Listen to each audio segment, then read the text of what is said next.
What you're looking at is a sporting event like you'll never see again. The year is 1983, and 6 divers are about to battle it out for the high dive world record, preparing to leap from a shaky platform 172 feet off the deck, accelerate faster than a Formula One car, and hit the near-freezing water at 70 miles per hour. High diving and its irresistible combination of risk, danger, and dudes in Speedos had gripped the world in the early 80s, making this annual event one of the most popular sporting broadcasts of its day, second only to the Super Bowl and the World Series. For some, this was about to be a career-defining moment, making them legends of the sport and viral superstars decades before anyone knew what the hell that even meant. But for others, it was an impending disaster, a deadly mistake with serious consequences. The paramedics team has jumped into action here. They have put a neck brace on him and are expediently taking him to the hospital. It's been over 40 years since that competition took place. But since this day in 1983, not a single person has come close to beating this record. And that's not from the lack of trying either. Over the decades, a few brave guys have stepped up to the challenge, only to be rewarded with broken backs, shattered legs, and torn ligaments. The question is, what went down that day in 1983? And more importantly, why can't this record be broken? If you've ever stood on the 10-meter diving platform, then you can probably appreciate some of the wild high dives that have come and gone over the years. Maybe you remember that weird dude doing those shallow jumps in the early 2000s.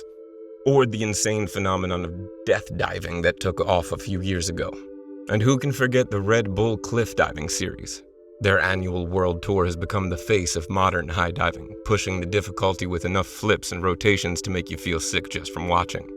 But none of that even comes close to what was going down in the 80s.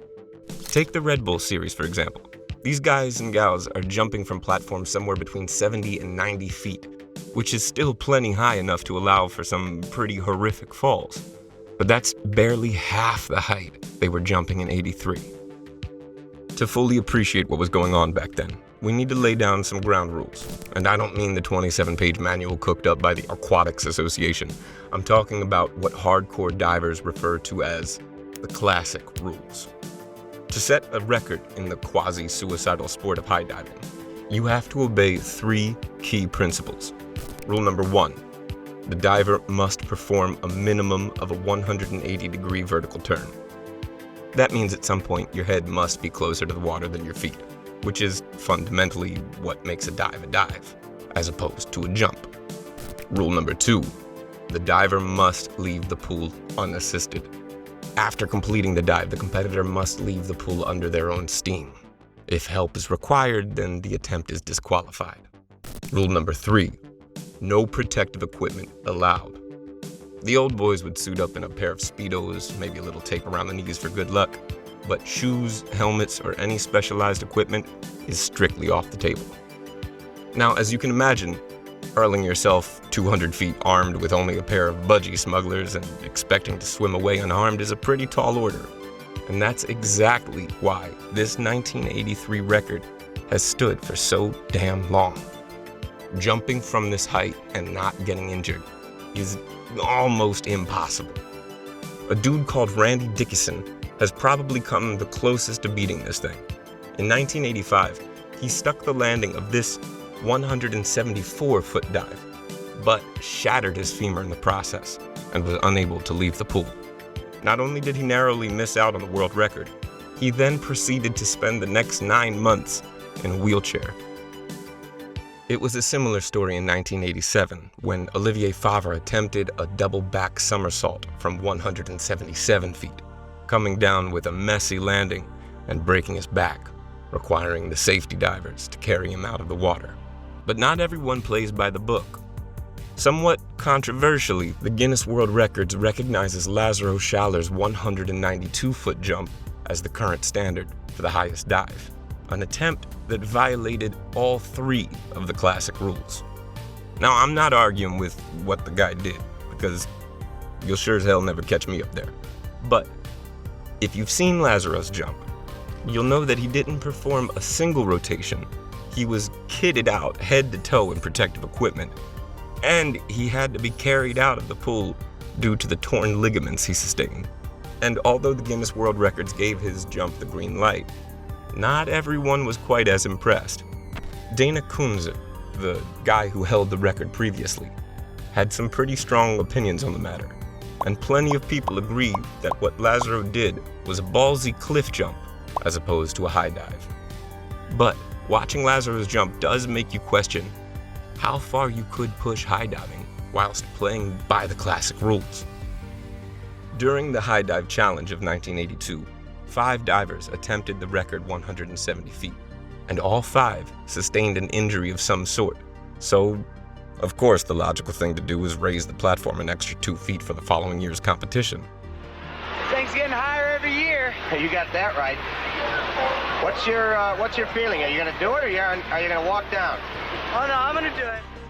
The 1983 event got off to a strong start, with the first 4 divers setting the bar with a few solid jumps and sticking the landing on a new record. The 5th diver up was Dana Kunze, a then 22-year-old considered one of the greatest divers to ever slip into a pair of Speedos. Dana's jump was a thing of beauty. All right! He drilled it! Miles ahead of the others in terms of difficulty and execution. They're gonna take it away from him. You're looking at the new champion. And despite leaving one judge only mildly impressed, his score all but guaranteed the win. But as the final diver took to the platform, the competition was about to take a turn for the worse. Now, this guy had practically 0 chance of beating Dana's near-perfect score, but still wanted a shot at tying up the record anyway. As he leaped off the platform, He hasn't come up. They better go in. Get up! He's doubled over. Oh! They've got to go in and pull him up. This is one of the women's divers now. Oh my word, they're yelling for him to check the mouthpiece, get the Get the mouthpiece out of mouthpiece! the water. things almost immediately started to go sideways, literally. As he hits the water, he knocks himself out cold, and for a terrifying second, he's lying face down in the pool. Apparently, no one had thought it would be a good idea to hire lifeguards, as the people who finally jumped in to save him were competitors in the women's competition. Listen to his breathing. Listen, the diaphragm is contracting. He sounds like a hurt animal. Listen. Will we ever see anyone beat this record? Honestly, I doubt it. Not only is this pushing the boundaries of what's humanly possible, but there are very few people in the world capable of such a feat. Even the women's high dive record, a dizzying 120-foot jump set by Lucy Wartle, has remained untouched for nearly 4 decades.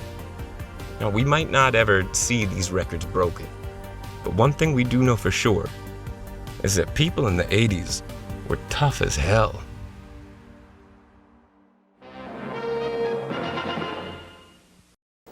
Frank Gifford once again from Louisville. We'd like to give you an update on Pat Picard. Now, although he seemed seriously injured, Pat was in the hospital only a few hours, and amazingly, he incurred no injuries whatsoever, and we're glad to report that.